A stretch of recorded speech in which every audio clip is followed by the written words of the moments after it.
Having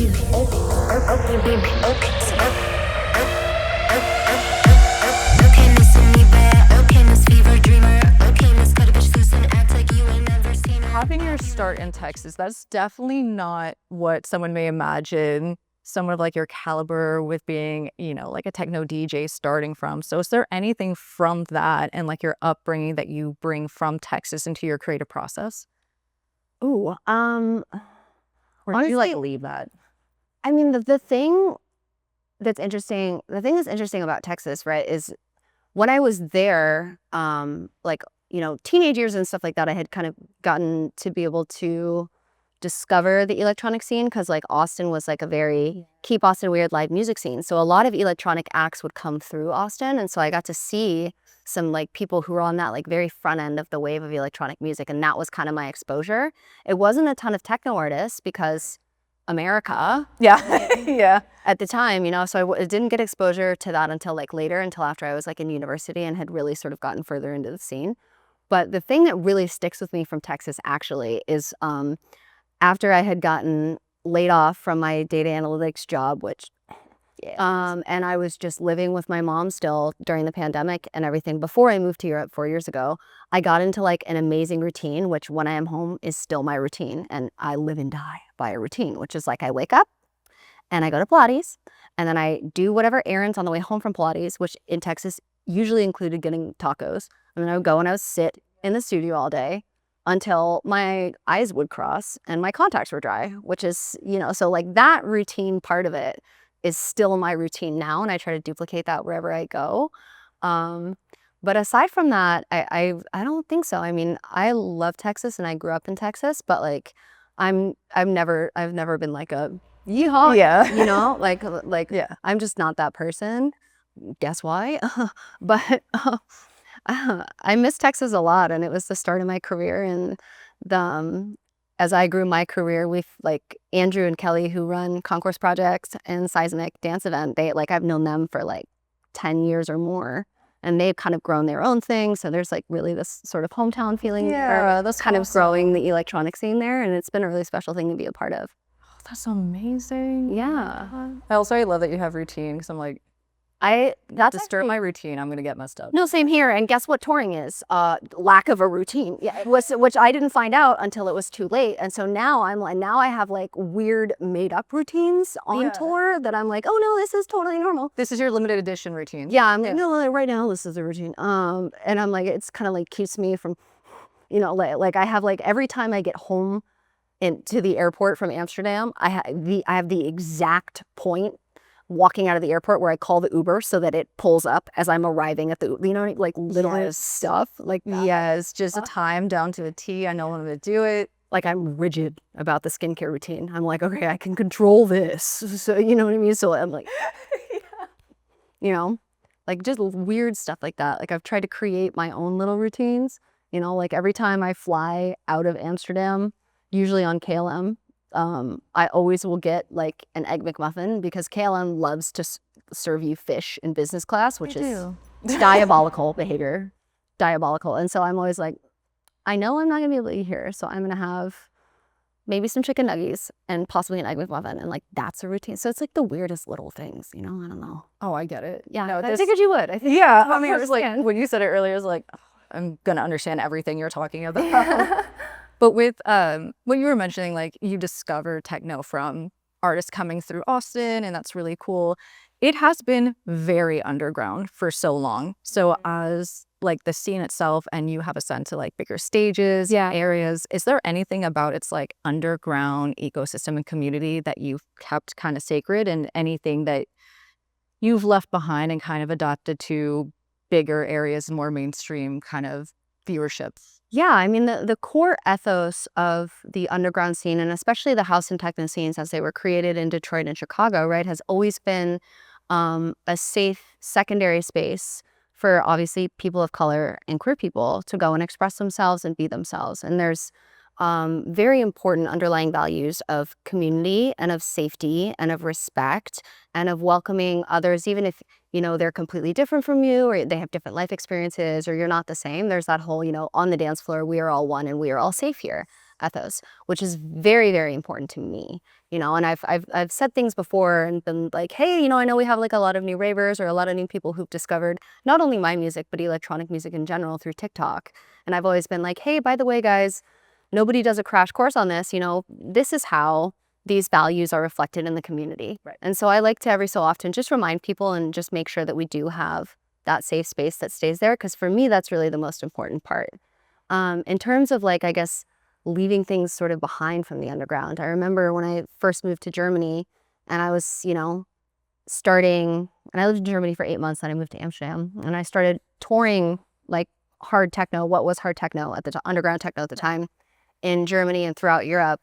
And I remember kind of coming in as like the American outsider and being like, I really have to prove myself.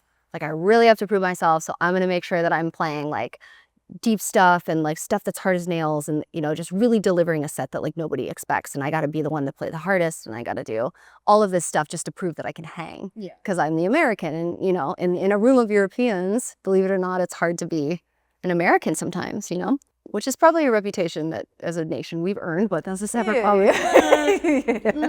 From preserving like the core and the safety of this community, now seeing techno has entered like this mainstream stage. We see the internet, which has its benefits and drawbacks. Yeah. What is something that you were using your platform? You were saying like it shows, especially you're telling people like, hey, we're all here, like we're dancing together, one on the dance floor. But what have you noticed with the culture and the community, with the rise, almost like the boom of the internet holding on to, like you said, like the party music that your fans are looking at? It kind of depends on how long people are in the scene and what their entry point is. Yeah. I think with everybody, right, people enter through more commercial sounding sounds. And then if they discover this love for the music that kind of goes beyond, you know, just having a fun night out and like really, really connect with it, then it's almost like a funnel. You know what I mean? Yeah. You start at the top and then you kind of progressively get more underground. That's what happened to me. And then when I was doing stuff that was super underground, and then I was like, ooh, I want to do stuff that has a little bit more tension and release or feels more interesting, or ooh, I want to work on my top line and vocal writing. And so I've made stuff now that sounds more commercial. And I think that's what's, for me at least, has attracted like a lot of new fans, which is great. Yeah. And you know, you'll see discourse from like artists who are very, very proud to be underground, and they're excited about being underground, and they, you know, they will usually often shit talk people who kind of are doing things that are a little bit more commercial.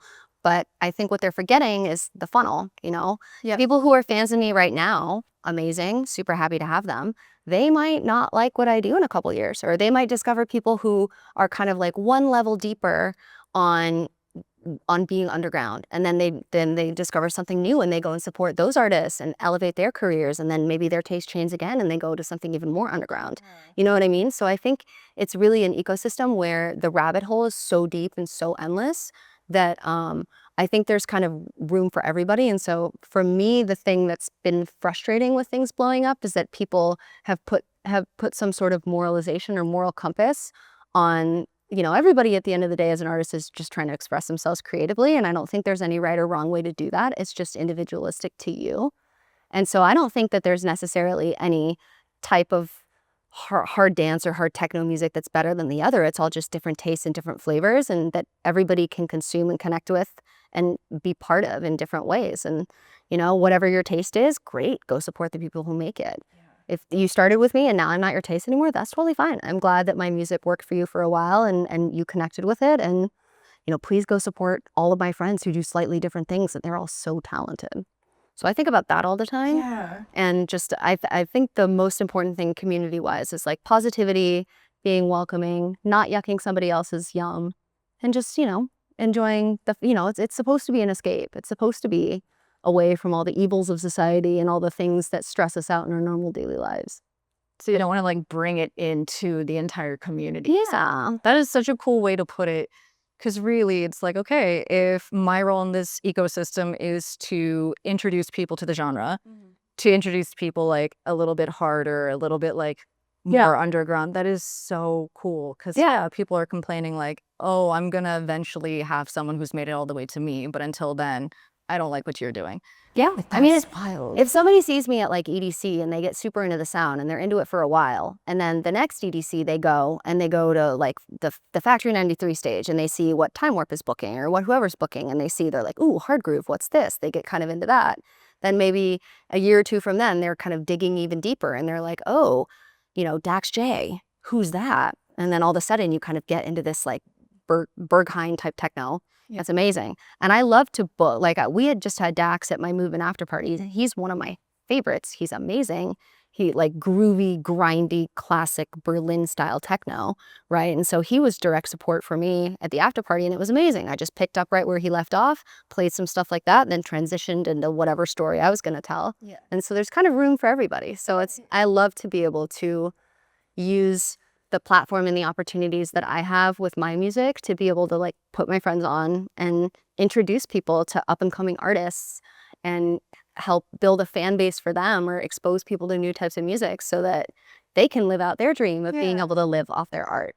Like truly community focused. It is community focused. It's amazing. I mean, the thing with electronic events and concerts and really everything is it's a community experience. It's not the work of one person and it can't happen without everybody. Right. I mean, from everything from the DJ and our entire teams to the production people who are at the venue, who are running the sound from front of house. They're running the lights. It's the security people that are keeping everybody in check.